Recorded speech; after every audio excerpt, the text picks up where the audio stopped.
대한민국 진짜 영어혁명 반쌤 채널에 오신 것을 환영합니다. 환영합니다. 여러분 안녕하세요. 반요한입니다. 오늘은 문장론 중에서 특별히 문장의 기본 12형식 제1편, 문장의 제1형식에서 제4형식까지의 내용 중에서 개론 부분을 배워보겠습니다. 그런데 여러분들 중에는 도대체 이 형식이라는 걸 골치 아프게 왜 배워야 하는지 궁금하신 분들이 계실 겁니다. 결론부터 말하자면 이걸 배우지 않으면 문장의 뼈와 살의 구조 이해와 분석이 불가능하므로 결국 영어 문장론의 궁극적인 정복이 불가능하게 됩니다. 요즘에는 5형식 얘기만 해도 구식 영어라고 말하는 사람들이 많은데 웬 12형식이냐고 의아해 하시는 분들도 있겠지만 이걸 모르고 영어를 하겠다는 것은 마치 종이로 접은 배를 타고 태평양을 건너겠다는 것과도 같은 아주 무모한 일이 되는 것입니다. 그래서 제가 이 문장의 형식을 아는 것과 모르는 것의 차이를 극명하게 알려드리려고 썸네일에 이 투부정사의 용법을 마치면 100만 원을 쏴드린다고 말한 겁니다. 이 약속은 제가 꼭 지킵니다. 그리고 이 내용은 뒤쪽에 나옵니다. 그러니 끝까지 들어봐 주세요. 문장의 12형식 이론은 제가 가르치는 영어 문장론의 꽃과 같은 내용입니다. 아주 중요하다는 뜻이지요. 이 내용을 모르고는 영어를 제대로 하는 것이 단연코 불가능합니다. 따라서 영어를 잘 하려면 필수적으로 매우 중요하지만 아쉽게도 공부하기가 그리 쉽지가 않은 분야입니다. 이제 이 12형식의 산만 넘어가면 여러분의 영어가 적어도 확실하게 부팅이 될 겁니다. 영어 문장의 이해와 구사가 자유로워지는 문장론에 대한 확실한 지식을 가지고 싶으신 분은 이 강의를 시작하기 전에 지금 바로 구독과 좋아요를 꼭 눌러주시고 이 방송 끝까지 시청해 주세요. 그렇다면 문장의 기본 12형식이란 무엇일까요? 기존의 전통 영문법에서 우리는 문장의 5형식을 배웁니다. 그러나 제가 오랫동안 연구해본 결과 영어의 모든 문장은 그 실제적인 기본적 틀에 있어서 결국 12가지 형식의 문장 중에서 어느 한 가지의 형식을 취하고 있음을 확실히 알게 되었습니다. 저는 이 책에서 그 문장의 12가지 형식을 가리켜서 문장의 기본 12형식이라고 부릅니다. 즉, 이 이론은 제가 발명한 것이 아니고 영어 문장들이 원래 다 그렇게 생겼는데 아무도 모르고 있었던 것을 제가 최초로 발견해서 이론적으로 쉽게 정리한 것입니다. 처음 배울 때는 다소 복잡하게 느껴질 수 있지만 이렇게 12형식으로 세분화해서 공부하는 것이 영어 문장의 원래 구조를 이해하는 데나 영작을 하고 번역을 할 때 비교할 수 없을 만큼 크게 도움이 되므로 본 강의에서는 모든 문장을 저희 독특한 창안 이론인 문장의 12형식 이론으로 나누어서 설명하기로 하겠습니다. 문장의 제1형식에서 제12형식까지의 특징 및 확장 원리를 공부해 보도록 하겠습니다. 저는 앞에서 말의 내용이 곧 이 세상에서 발생하는 모든 사건이라고 말을 했는데 그렇다면 이 세상에서 날마다 발생하는 그 수많은 사건들은 도대체 몇 가지 종류로 나눌 수가 있을까요? 우리가 얼핏 생각하면 그 종류가 수도 없이 많을 것 같지만 의외로 그 셀 수도 없이 다양한 모든 사건들이 말이라는 틀에 사건의 종류별로 넣어보면 단 4가지 종류밖에 없다는 놀라운 사실을 알게 됩니다. 바로 그 4가지 사건의 종류를 나타내주는 말의 틀이 문장의 제1형식부터 제4형식까지의 문장 형식인 것입니다. 그러니 이걸 모르면 영어가 어떻게 되겠습니까? 그래서 이 형식이라고 하는 말은 문장을 사건의 내용에 따라서 담는 그릇이라고 생각하면 되겠습니다. 그런데 이 그릇이 오직 4개뿐이라는 거죠. 그러니까 이 4개뿐인 형식을 빡세게 공부해가지고 확실히 알아두면 우리는 영어 박사가 금방 될 수 있다는 뜻입니다. 그렇다면 제5형식 이상의 문장들은 도대체 왜 필요하다는 말인가요? 그것은 위에서 말한 결론의 의미가 우리가 눈으로 볼 수 있는 주어와 동사가 한 세트를 이루는 모든 단일한 사건들에 한해서만 문장의 제1형식에서 제4형식의 범위를 결코 벗어날 수 없다는 것을 의미하는 것이기 때문입니다. 그런데 만약 이러한 단일한 사건이 다른 사건의 직접적인 간섭이나 영향을 받아서 일어난 것이거나 사람의 인지감각에 감지되었을 경우라면 이 2개의 사건 사이에는 뗄래야 뗄 수 없는 유기적인 상호 인과관계가 생기게 되는데 이를 넥서스 관계라고 하며 이 관계가 있는 경우에는 이 두 사건을 어쩔 수 없이 접속사 없이 하나의 문장으로 표현할 수밖에 없게 되는데 이 때문에 생기는 형식들이 바로 제5형식에서 제8형식의 문장들인 것입니다. 즉, 이 간섭이나 영향을 나타내는 내용을 가진 동사들인 넥서스 동사들 중 하나를 제1형식에서 제4형식의 문장 앞쪽에 제3형식의 형태로 붙여주면 그 넥서스 동사는 그 자체 속에 숨은 접속사를 하나 가지고 있는 것과 똑같은 역할을 하므로 따로 접속사가 없이도 두 사건을 하나의 문장으로 묶어 표현해서 제5형식에서 제8형식의 문장이 만들어지는 것입니다. 이때 앞쪽의 제3형식에 해당하는 자리에 쓸 수 있는 동사는 아무 타동사나 다 되는 것은 절대로 아니고 오직 넥서스 동사라고 불리는 지각동사, 사역동사, 사동사 그리고 헬프뿐입니다. 오직 이 부류의 동사들만이 그 뒤에 이어지는 제1형식에서 제4형식에 해당하는 문장 속의 사건들 중 어느 것과도 접속사 없이 하나의 문장으로 연결되는 넥서스 관계를 만들 수 있기 때문에 그렇습니다. 자, 지금까지 설명한 모든 내용을 그림으로 설명하자면 이렇게 됩니다. 자, 보니까 여기 사건 하나가 있고요. 여기에 2번 사건이 하나가 있습니다. 그런데 이 1번 사건에 쓰인 동사가 넥서스 동사, 즉 지각동사나 사역동사나 사동사나 헬프 중에 하나인 동사라고 한다면 그 속에 보이지 않는 이렇게 연결을 해주는 접속사적 개념이 숨어 있다는 거죠. 자, 그래서 자체 속에 접속사의 개념을 포함하고 있는 동사들인 지각동사, 사역동사, 사동사, 헬프가 이렇게 여기에 있다면 이 두 번째 사건과는 접속사 없이 하나의 문장으로 연결된다는 것입니다. 두 개의 사건이 원래는 하나의 문장으로 연결되려면 우리가 앞에서 배운 대로 하려면 원래는 사건 두 개가 이렇게 있을 때, 즉 주어 동사를 가진 절이 이렇게 두 개가 있을 때에는 이 절과 절 사이에는 무엇이 있어야 이 절이 연결이 됩니까?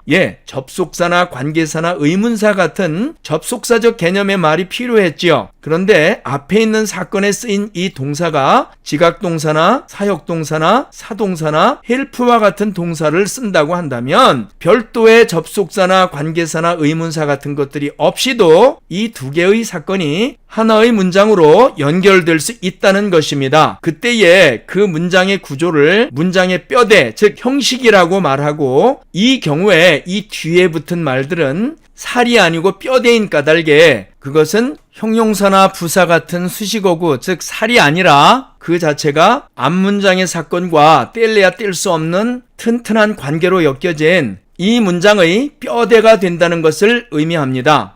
제9형식에서 제12형식까지도 동일한 원리가 적용됩니다. 즉 제5형식에서 제8형식의 사건들 앞에 또 다른 제3형식 형태의 지각동사나 사역동사나 사동사나 헬프 중 하나를 가진 문장을 붙여줌으로써 세 개의 사건들을 두 개의 넥서스 관계를 통해서 하나의 문장으로 만들어서 그 세 사건의 상호 관계를 나타내서 보여주는 것입니다. 즉 5형식에서 8형식은 이렇게 문장 두 개가 접속사 없이 뗄래야 뗄 수 없는 이러한 고리처럼 묶여있고 엮여있는 것이고, 9형식에서 12형식은 문장 세 개가 이렇게 접속사 없이 뗄래야 뗄 수 없는 관계로 이렇게 묶여있고 엮여있는 관계라는 뜻입니다.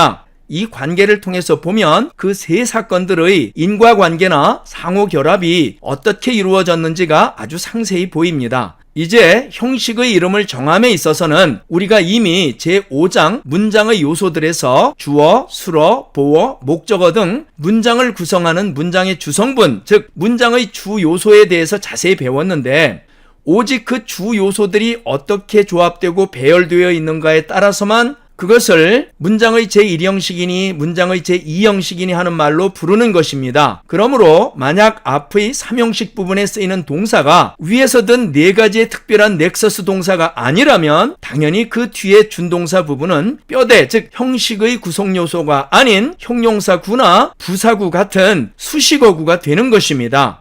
그러면 이제 썸네일에서 말했던 그 문제를 드리겠습니다. 다음 문장에서 쓰인 밑줄 친 투부정사는 각각 명사적 용법, 형용사적 용법, 부사적 용법 중에 무슨 용법으로 쓰인 것일까요? 만약 누구든지 이 셋 중에 하나의 용법으로 쓰인 것임을 말하고 그 사실을 댓글에다가 논리적으로 증명을 하시면 100만 원을 제가 바로 쏘아드리겠습니다. 1번님은 뭘까요? I want you to do it. 나는 네가 그것을 하기를 원한다, 이런 뜻이죠. 2번 He asked me to wash his car.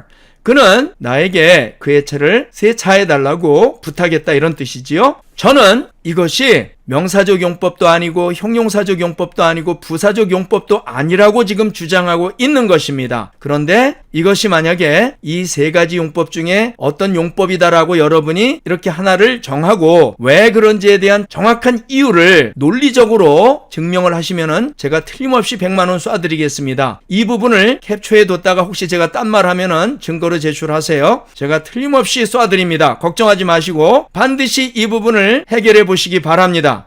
자, 그러면 이제 예문을 통해서요, 저의 이론을 증명해 보도록 하겠습니다. A번 예문 봅니다. I heard him knock on the door. 나는 그가 문을 두드리는 소리를 들었다 이런 뜻입니다. 여기에는 잘 보니까 I heard him까지 보면 주어 동사 목적어 그렇게 되니까 여기까지의 문장 구조는 삼형식임을 알 수가 있어요. 그러면 이 힘은요, heard라고 하는 타동사로 보면 목적어가 맞지만 knock는요, I가 하지 않고 힘이 했기 때문에 의미상으로는 이 힘이 knock의 주어입니다. 그러니까 이 힘을 다시 주어로 놓고 He knocked on the door 이렇게 본다면 그는 그 문을 두드렸다가 되죠. 그래서 결국 이것은 일형식이 되겠습니다. 그래서 이 문장의 구조는 결국 뼈대로 놓고 보면 일형식 문장 앞에 삼형식이 있는데 다만 접속사가 없죠. 왜냐하면 이 heard라고 하는 지각동사 뒤에 이렇게 him knock라고 하는 일형식 문장이 온 그러한 경우이거든요. 이렇게 문장의 본동사가 자 주부술분 나누면 이렇게 잘리겠죠? 본동사가 그런데 지각동사란 말이에요. 지각동사라면 어떤 일이 발생하게 되느냐 하면 이 경우는 앞에 있는 이 삼형식 문장과 뒤에 오는 이 일형식 문장이 접속사가 없이 직접적으로 연결돼서 한 문장을 이루었다 이런 뜻이 되는데 이 경우는 한번 생각해 볼까요? 그가 문을 똑똑 두들겼어요. 그러면 내가 그 현장에 있었으면 그가 문을 두들기는 소리를 들었을까요? 못 들었을까요? 귀가 먹지 않았으면 들었겠죠. 지금 이 문장이 말하고자 하는 바는 무슨 소린가 하면 그가 문을 두드렸고 내가 그 현장에 있어서 그가 그 문 두드리는 소리를 직접 들었다라는 말을 하고 싶은 거예요. 그래서 이런 경우는 제가 아까 뭐라고 했냐면 이 세상에 있는 모든 사건을 형식으로 나누면 원래 1, 2, 3, 4 형식, 즉 4가지 형식밖에 없다고 말했지 않습니까? 4가지 형식밖에 없는데 그 중에 1형식 앞에 이렇게 3형식이 붙었는데 이 3형식에 쓰인 동사가 지각동사, 사역동사, 사동사, 헬프 중에 하나인 지각동사를 썼단 얘기죠. 이렇게 되다 보니까 이 두 사건이 하나로 엮여가지고 이제 하나의 문장을 이뤘다 이런 뜻입니다. 그래서 이것은 뗄래야 뗄 수 없는 관계로 엮여버리다 보니까 이것은 1형식 앞에 3형식이 놓이는 이러한 형태로 뗄래야 뗄 수 없는 관계를 이루었기 때문에 이러한 경우를 이제 제5형식이라고 약속을 하자는 겁니다. 그래서 이것은 결국 제5형식 문장이 됐다는 거예요. 그렇다면 이 문장을 대절 등으로 해서 두 문장으로 나눴을 때에는 어떤 차이가 생길까요? 한번 그 예문을 두 가지로 나눠서 살펴보도록 하겠습니다. 자, 여길 보니까 I heard him knock on the door. 이것이 우리가 조금 전에 본 그 문장이지요. 이 문장은 나는 그가 문을 두드리는 소리를 들었다. 결국 현장에서 직접 들었다는 뜻이 됩니다. 그래서 이런 경우는 접속사 that 같은 걸 넣지 않고 이렇게 I heard him 그 다음에 him과 not이 직접적으로 만나도록 해가지고 현장감을 나타낸 거예요. 그래서 이러한 경우는 넥서스 동사의 용법이 되는 겁니다. 그러면 2번은 어떻게 되는 거냐면 I heard that he knocked on the door. 얼핏 보면요.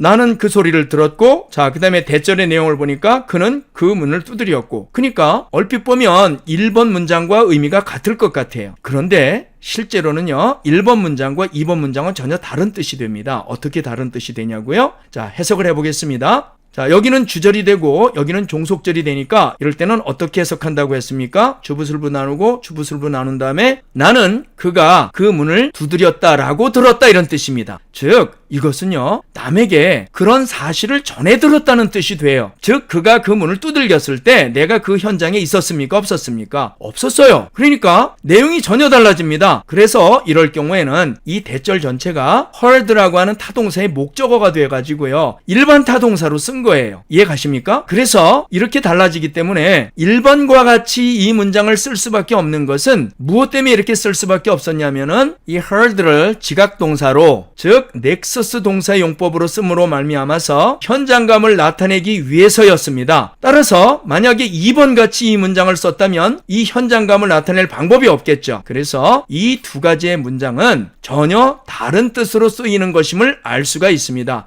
제가 지난번에 무슨 얘기를 했냐면 비록 그 문장 안에 들어가 있는 단어들이 다 비슷하게 들어가 있을지라도 그 문형이 달라지면 그 내용이 바뀌거나 최소한 그 뉘앙스라도 달라진다고 말씀드린 적이 있습니다. 기억하시지요? 그래서 우리가 이렇게 어떤 문장들을 볼 때 그냥 내가 아는 단어 갖다 놓고 그냥 내려가면서 번역을 하다 보면은 이렇게 뜻밖의 오역을 할 수밖에 없는 경우를 만나게 됩니다. 그래서 비록 귀찮고 힘들더라도 우리가 이 문법 공부를 이렇게 해야 되는 것입니다. 이해가 되시나요? 물론 큰 틀에서 이 1번 문장은 이 내용을 담고 있지만 이 내용을 이런 형태로 쓰다가 보면은 직접 그 자리에서 들었다는 뜻을 나타낼 수 없는 까닭에 이렇게 that이라고 하는 접속사를 없애버리고 heard라고 하는 넥서스 동사, 즉 지각 동사 속에 that과 같은 접속사 개념을 숨겨두고 이렇게 I가 heard 했을 때 힘이 knock 했다. 그래서 힘이 knock 했을 때 나는 그 소리를 직접 들었다. 그래서 결국 heard의 사건과 knock의 사건은 동시에 발생했다 라는 것을 나타내주기 위해서 이렇게 두 번째 동사에 원형 부정사를 썼음을 알 수가 있습니다. 여기까지 이해가 되시나요?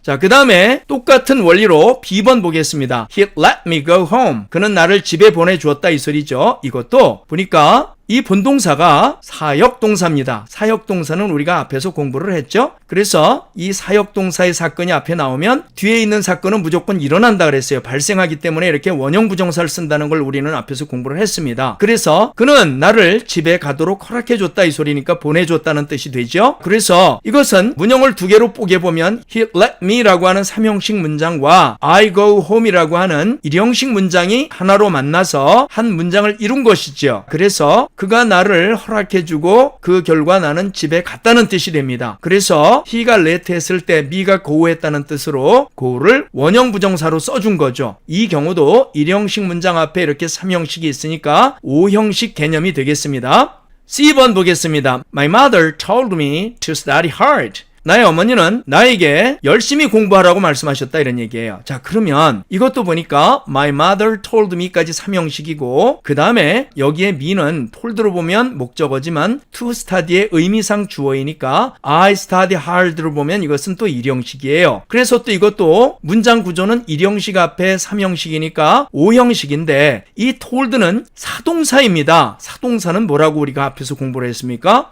사역동사처럼 시킨다는 개념은 있지만 사역동사와 같이 이 목적어가 꼭 그 일을 한다는 보장이 없는 경우라고 했습니다. 그래서 발생을 보장할 수 없기 때문에 이렇게 미발생을 나타내는 말인 투부정사를 쓴다고 그랬죠. 자, 그래서 이런 경우는 보세요. 나의 어머니가 나에게 말을 했어요. 뭐라고 말했습니까? 열심히 공부하라고 말을 했죠. 공부하라고 말을 한다고 해서 내가 꼭 공부를 엄마 말씀대로 열심히 한다는 보장이 있습니까? 없습니까? 만약에 우리가 어렸을 때 엄마가 열심히 공부하라고 말할 때마다 열심히 공부했으면 아마 전교 1등 못할 사람이 별로 많지 않았을 겁니다. 그래서 이것은 보장이 없죠. 그래서 투부정사를 쓴 거예요. 바로 이런 경우가 보세요. 이게 지금 뼈대로 쓴 투부정사거든요. 이것은 명사적 용법도 될 수 없고 형용사적 용법도 될 수 없고 부사적 용법도 될 수가 없는 거예요. 만약에 명사적 용법이라고 한다면 여기에 명사가 무슨 명분으로 올 수 있겠습니까? 올 수가 없죠. 형용사라면 미를 꾸며줍니까? 열심히 공부할 나에게 말했다? 말이 됩니까? 말 안 되죠.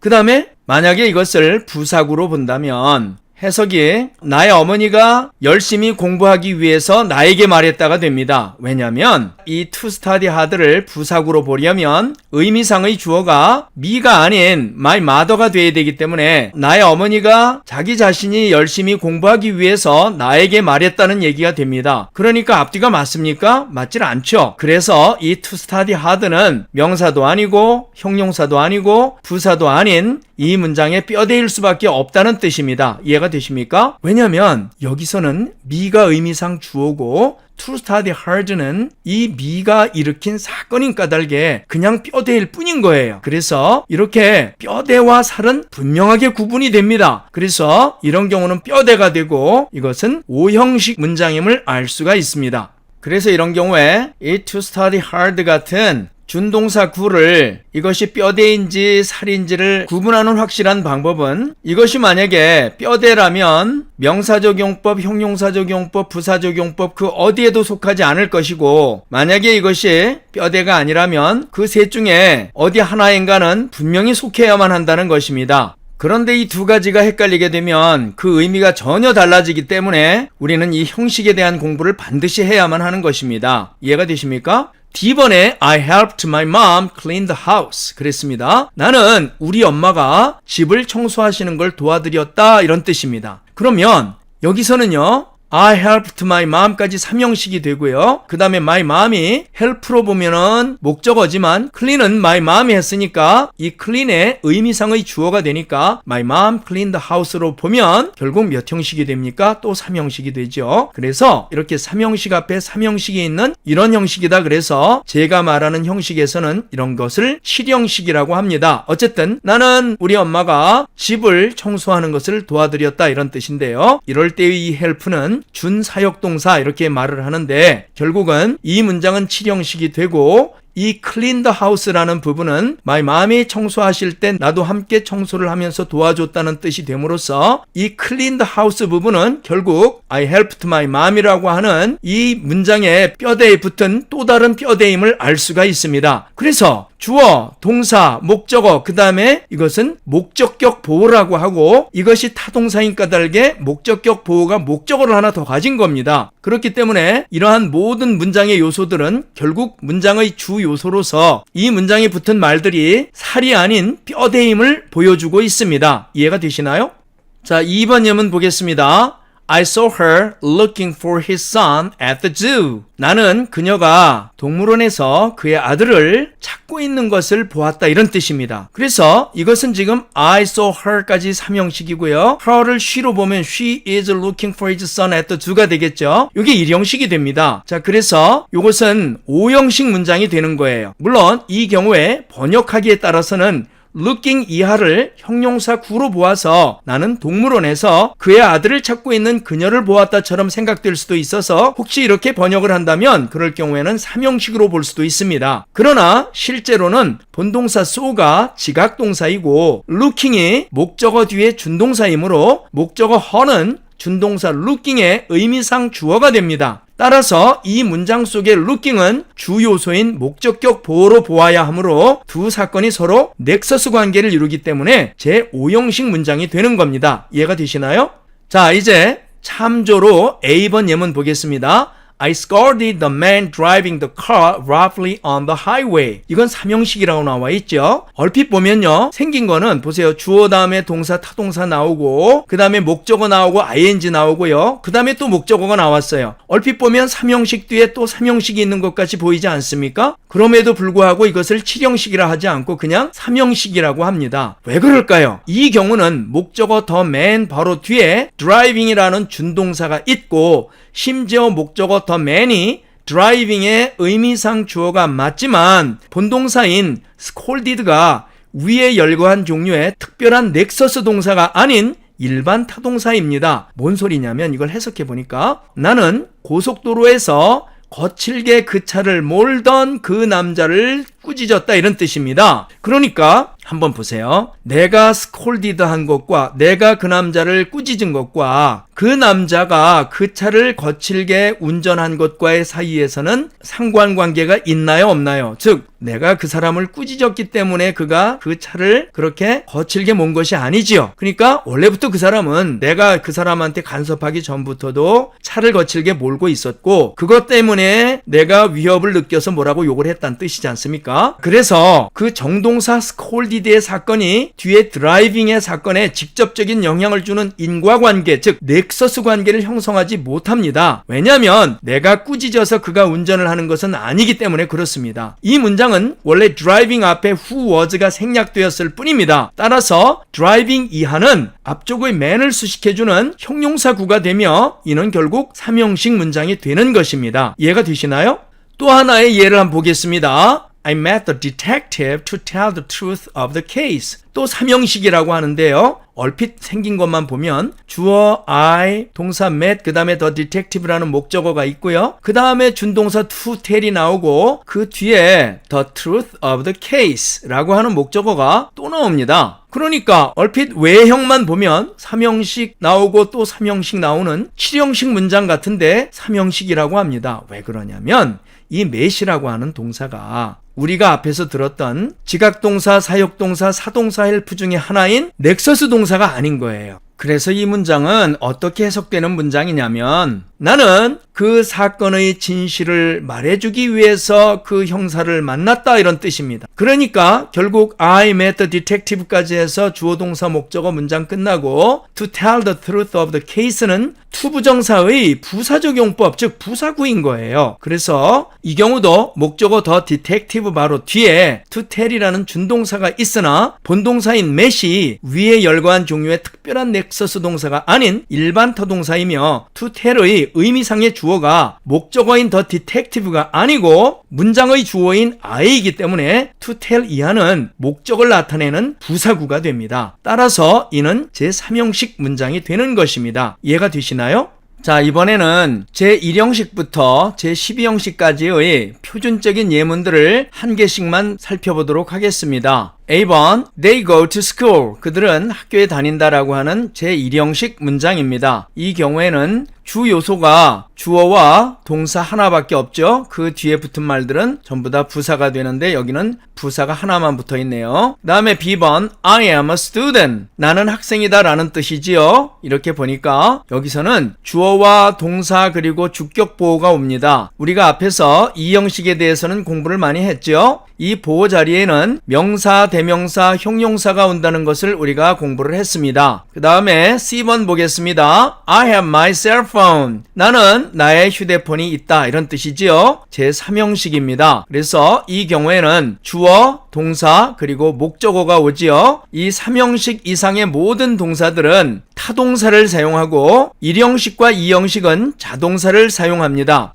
D번 보겠습니다. She gave me a book. 그 여자는 나에게 책 한 권을 주었다 이런 뜻이죠. 이것은 4형식인데요. 이 4형식은 주어, 동사, 그리고 간접 목적어와 직접 목적어가 오게 되는데 목적어가 그러니까 두 개란 뜻이지요. 이것은 그 내용이 어떻게 되는가 하면 주어가 어떤 동작을 목적어에게 하면 주어가 원래 갖고 있던 무엇인가가 이 목적어에게 이렇게 전달이 됩니다. 그래서 이 내용이 주어가 갖고 있던 무엇인가를 목적어에게 주는 즉 수여하는 그런 내용인 까닭에 이때와 같이 4형식에 쓰는 동사를 수여동사라고 합니다. 이렇게 해서 이 4개의 1, 2, 3, 4 형식이 주어 동사가 이렇게 하나씩으로 이루어진 이 세상의 모든 사건을 나타내는 기본적인 틀이 되고 그 사건을 담는 그릇이 된다는 것입니다. 다음에 이제 5, 6, 7, 8 형식이 나오는데요. 5, 6, 7, 8 형식은 그럼 뭐가 다르냐면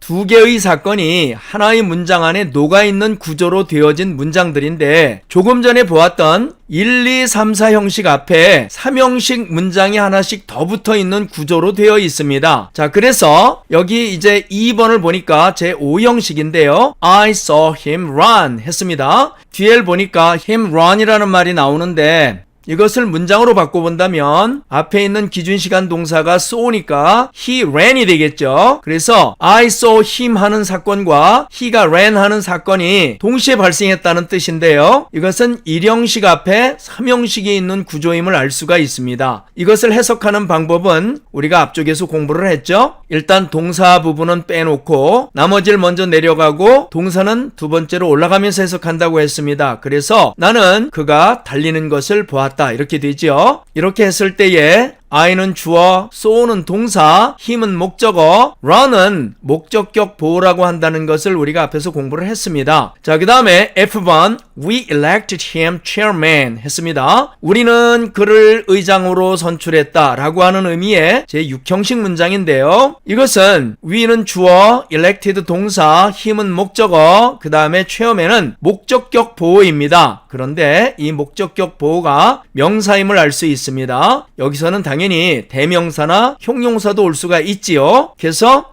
이 문장은 본동사의 시제가 과거이니까 여기에 지금 비동사가 생략된 꼴이기 때문에 he was chairman이라는 이 형식 문장 앞에 we elected him이라고 하는 3형식 문장이 붙어있는 꼴로 해서 이 형식 앞에 3형식 이렇게 되어진 문장인데 이것을 6형식이라고 부르는 것입니다. 선생님, 그런데 1 더하기 3은 4고요. 2 더하기 3은 5인데 왜 이것을 5형식이라고 하고 이것은 6형식이라고 하나요? 이런 생각이 드시는 분이 있을 겁니다. 지금 우리가 산수 시간 아니죠? 이미 1, 2, 3, 4 형식은 있고요. 그 다음에 이렇게 두 문장이 만나서 하나의 문장을 이룬 경우에 이것에 대해서 새로운 이름을 붙여주는 것일 뿐이에요. 그래서 1, 2, 3, 4는 이미 있으니까 이렇게 1형식 앞에 3형식 있는 것을 5형식이라고 약속을 하는 것이고 또 2형식 앞에 3형식 있는 것을 6형식이라고 약속을 하는 겁니다. 그리고 여기 이제 G번이나 H번은 3형식 앞에 3형식, 4형식 앞에 3형식 이렇게 되어 있는데 이것을 산술적으로 더하는 것이 아니라 3형식 앞에 3형식 있는 것을 7형식이라고 불러주고 그 다음에 4형식 앞에 3형식이 있는 것을 8형식이라고 이렇게 약속해서 불러주는 것입니다. 이해가 되시죠?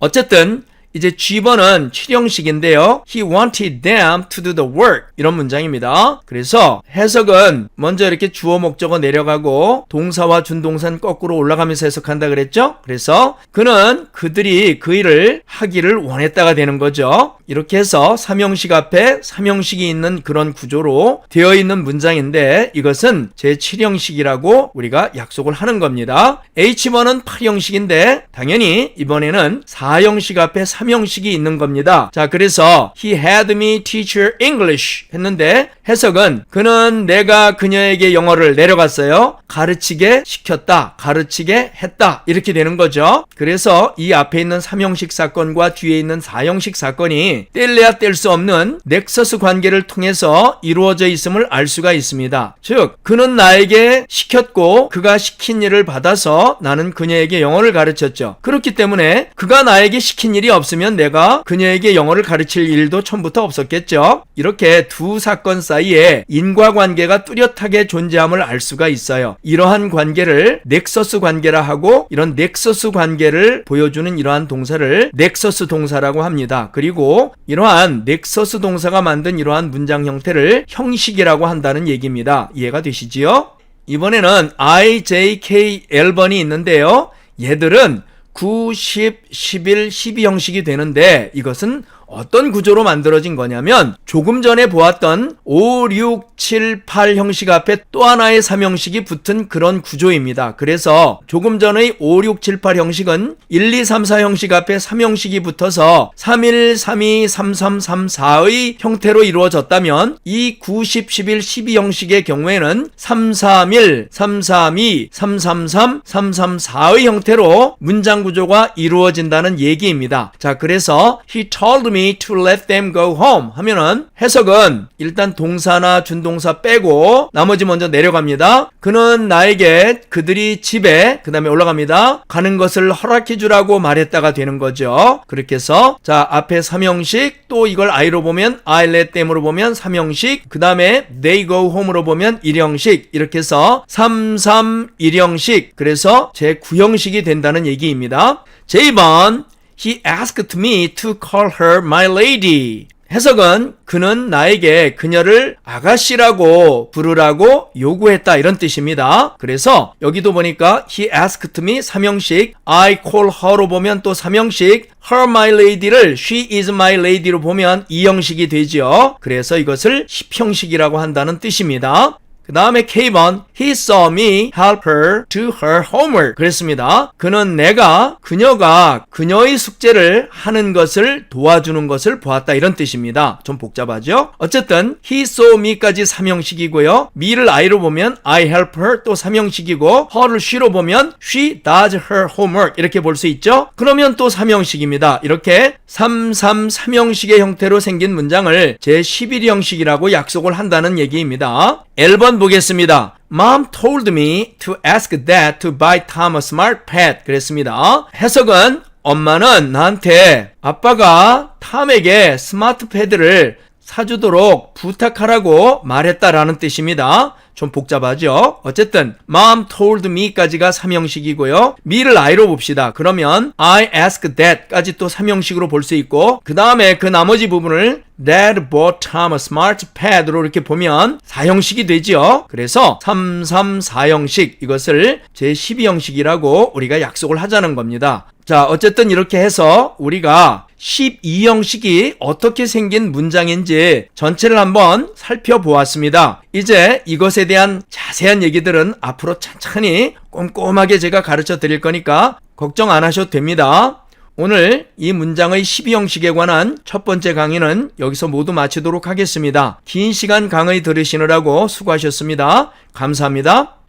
영어 문장론 중 문장의 기본 12형식 제1편에 대한 첫 번째 강의 잘 들으셨나요? 이 강좌는 총 4회로 구성되어 있습니다. 확실한 지식을 얻기 위해서 나머지 3회도 모두 들어주시고 이 강좌가 마음에 드셨다면 지금 바로 구독과 좋아요를 꼭 눌러주시기 바랍니다. 그러면 앞으로 제가 정기적으로 올릴 모든 강좌를 자동으로 받아보실 수 있습니다. 저는 모든 댓글을 읽습니다. 그러니 댓글도 꼭 달아주세요. 긴 시간 들어주셔서 대단히 감사합니다. 다음 강좌에서 또 뵙겠습니다.